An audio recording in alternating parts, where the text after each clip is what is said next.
क्या आप भी कर्जे से परेशान हैं और आपके पास पैसा आ ही नहीं रहा, या आ रहा है तो टिक नहीं रहा, और आपके ऊपर दिन प्रतिदिन कर्जा बढ़ता जा रहा है। आप अगर कुछ लेना भी चाह रहे हैं तो आप कई सालों से सोच रहे हैं, पर आप वो चीज़ें खरीद ही नहीं पा रहे हैं। आपको पता है कि आपको आपके ऊपर कर्जा चढ़ाने के लिए ये 4 ग्रह जो होते हैं, ये कितने जिम्मेवार हैं आपकी कुंडली में। देखिए, सबसे पहले तो अगर आपकी कुंडली में चंद्रमा ठीक नहीं है, चंद्रमा होता है हमारा डेली रूटीन का कैश फ्लो, हमारे पास डेली का पैसा आना। चंद्रमा हमारी कुंडली में ठीक होना बहुत ज़रूरी है। दूसरा, हमारी कुंडली में अगर अब पैसा आ रहा है तो वो हम कहाँ खर्चेंगे? अपनी ऐश पे, ऐश परस्ती पे, वो होता है शुक्र। तो अब आपका शुक्र ठीक होना बहुत ज़रूरी है। उसके बाद आपका बृहस्पति ठीक होना ज़रूरी है, ताकि आपका वो पैसा सही जगह पर यूटिलाइज हो। पैसा आ रहा है, ये ना हो कि पैसा गलत जगह पे लगे। अब उसके बाद जो आपकी कुंडली में चौथा ग्रह है वो है बुध, यानी आपकी बुद्धि सही जगह पे लगे और आपका पैसा सही जगह पर यूज हो। ये 4 ग्रह अगर आपके ठीक हो जाते हैं तो आपके जीवन से पैसों को लेकर जो भी परेशानी आ रही है वो खत्म हो जाएगी। अब सबसे पहले आ गई चंद्रमा की बात। चंद्रमा हमारी माँ होती है। अगर हमारी माँ से हमारे संबंध ठीक नहीं है तो आप समझ लीजिए कि सबसे पहले तो पैसा आएगा ही नहीं, यानी डेली का कैश फ्लो आपके घर पे आएगा ही नहीं। चंद्रमा माँ भी होती है और चंद्रमा हमारी सास भी होती है। तो अब आप सोच लीजिए कि आपने अपने चंद्रमा को कैसे ठीक करना है। चंद्रमा को ठीक करने के लिए आप हर सोमवार के सोमवार थोड़ी सी खीर बनाएं और पूरे परिवार सहित वो खीर को खाएं। सबसे पहले उस खीर को शिवलिंग पर, शिवजी पर भोग लगाएं और फिर परिवार के साथ खाएं।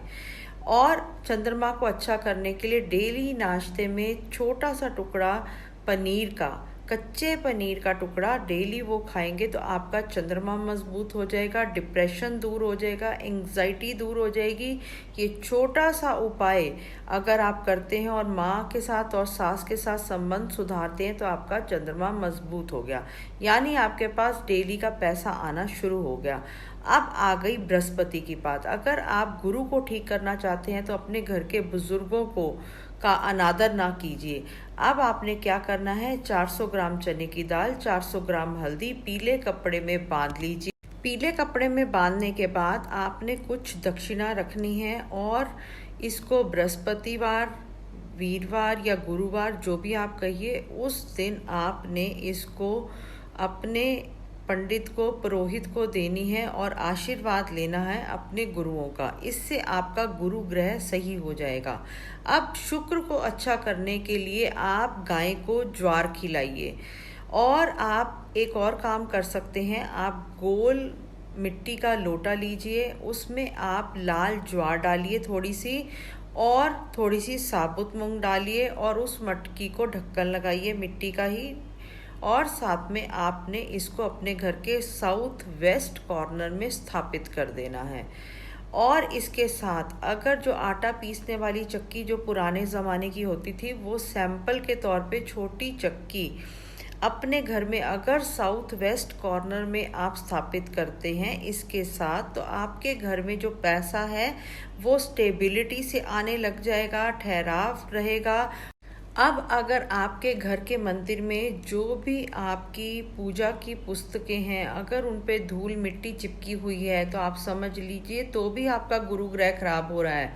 अब आपको बिना बात पे अगर टेंशन लगी हुई है, आपकी परेशानी दिमाग से ख़त्म ही नहीं हो रही, तो आपने क्या उपाय करना है, आपने 1 लोटे में रात को पानी भरकर अपने बेड की साइड पे रख लेना है और आपने उसको सुबह किसी भी पौधे में डाल देना है। ये उपाय आप 43 दिन लगातार करेंगे तो आपके माइंड में जो भी परेशानी है जो ख़त्म होने का नाम नहीं ले रही, वो ख़त्म हो जाएगी।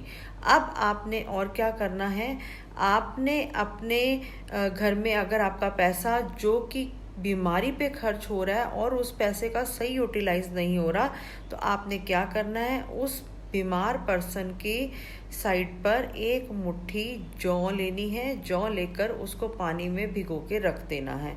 अब सुबह आपने उसी जौ को पक्षियों को खिला देना है।